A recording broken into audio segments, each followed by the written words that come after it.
Okay, so here's another set of chain rule problems. In this case, we have a product of two functions, and we have the chain rule as well. When we take the derivative of the second term here, we need the chain rule because the outer function is the fifth power, and the inner function is just a parabola 3x squared minus 5. So our chain rule is written over here. Derivative of the outer function with the inner function left there times the derivative of the inner function. And our product rule is first derivative times the second plus the first times the second derivative. Or derivative of the second, probably a better way to say it. So here we go. Our derivative of the first function is just negative 1. So negative 1, I rewrite the second function plus the first function times the derivative of the second. Well, this is the chain rule situation. The 5 comes down. Rewrite the inside. Subtract 1 from the exponent times the derivative of the inside, which is just 6x. I'm going to multiply the 5 and the 6, and just not too much with that negative, just maybe write negative, not negative 1.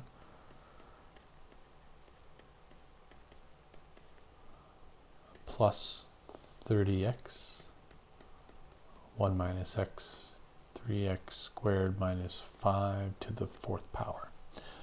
That's the fifth over here. So I have a common factor of 3x squared minus 5 to the fourth power. So I'm going to take that out of these two here. So 3x squared minus 5 to the fourth power. Take 4 away, I only have 1 left over. So negative 3x squared minus 5. Take all 4 away, I'm just left with 30x and 1 minus x squared. So 30x and 1 minus, just 1 minus x. Distribute the negative, distribute the 30x. I get 3x squared minus 5 to the fourth, negative 3x squared plus 5 plus 30x minus 30x squared. So lastly, I just collect like terms, and I should be all set.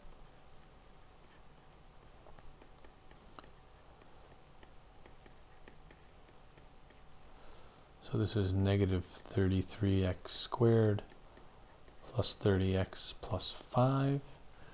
And I'm pretty sure there's no factors of 33 and 5. They're going to give me 30. I should factor this if I can, but I'm almost positive you can't factor that. So our next function, we have a quotient again, except this time it's, oopsies, it's x times the square root of x squared plus 1. So I'm going to rewrite this function as x to the 1/2. So I'm going to write it as our first function is x. Our second function is x squared plus 1 to the 1/2 power. So product rule and quotient rule again. So our derivative of our first function, is 1. X squared plus 1 to the 1/2 plus our first times the derivative of the second. The 1/2 comes down. I rewrite the inside. Subtract 1 from the exponent, which is negative 1/2, times the derivative of the inside, which is just 2x. So let's rewrite our derivative. Get rid of that 1, I don't really need it. So x squared plus 1 to the 1/2 plus the 1/2 and the 2 cancel. X times x is x squared. This is a negative exponent, so I'm going to write it in the denominator, giving myself a fraction. So now I want common denominator, so I can add these two terms. Well, the common denominators are only a denominator, which is x squared plus 1 to the 1/2. So I'm going to multiply this one by x squared plus 1 to the 1/2 over x squared plus 1 to the 1/2. So x squared plus 1 to the 1/2 times x squared plus 1 to the 1/2, that just gives you x squared plus 1 plus x squared over the common denominator, which is x squared plus 1 to the 1/2, and that's our derivative. Combining like terms is just 2x squared plus 1 over x squared plus 1 to the 1/2 power.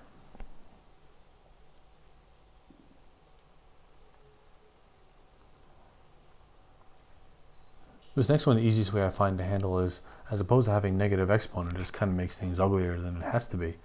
Let's write it as a positive exponent, so let's flip the inside.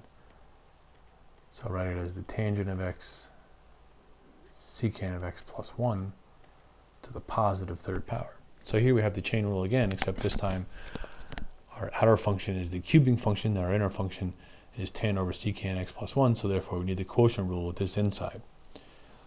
So just start off with our derivative, put the 3 up front, rewrite the inside, subtract 1 from the exponent.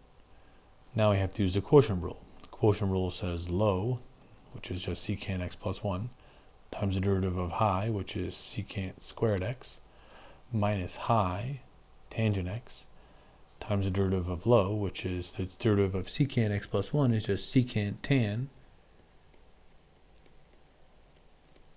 plus the derivative of 1 is just 0. All over secant x plus 1 quantity squared.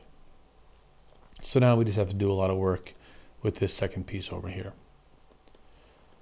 So I just write the 3 again.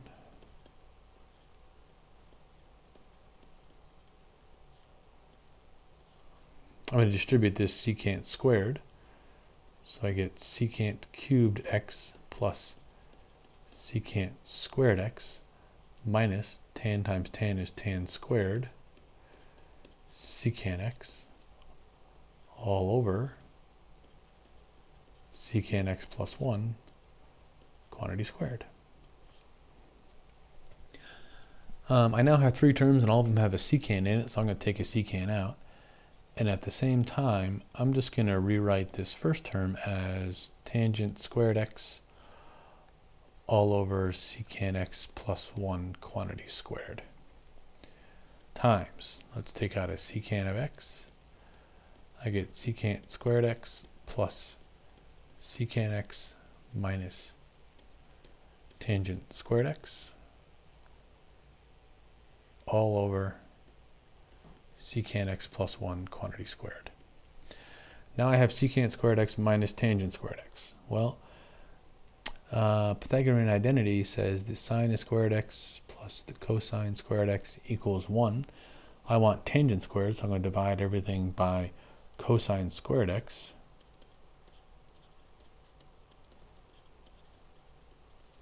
So that gives me tangent squared x plus 1 equals secant squared x.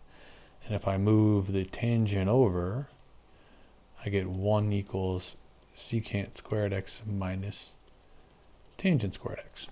So that means this one and this one is just 1. So I get 3, I'm going to write this as 3 tangent squared x over secant of x plus 1 quantity squared times secant of x. These two together is just 1, so it's 1 plus secant x all over secant of x plus 1 quantity squared. So now the nice thing is that this cancels with one of those.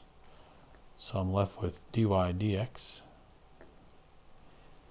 is equal to 3 tangent squared x over secant of x plus 1 quantity squared times the secant of x over secant of x plus 1. These two are the same, so now it's secant x cubed. So I'm going to write 3 tangent squared x times secant of x over secant of x plus 1 quantity cubed. I could simplify this, but it doesn't look like it's really going to be worth it, so I'm going to leave it. And we have one more example. We have another quotient rule with a power rule on the outside, so we have the chain rule again. So the derivative of the outer function, which is the 5th power, is 5 times leave the inside alone. Subtract 1 from the exponent is 4. Now we use the quotient rule, which says low d high, which is 2x, minus high d low, derivative of x plus 1 is just 1, all over x plus 1, or low, squared.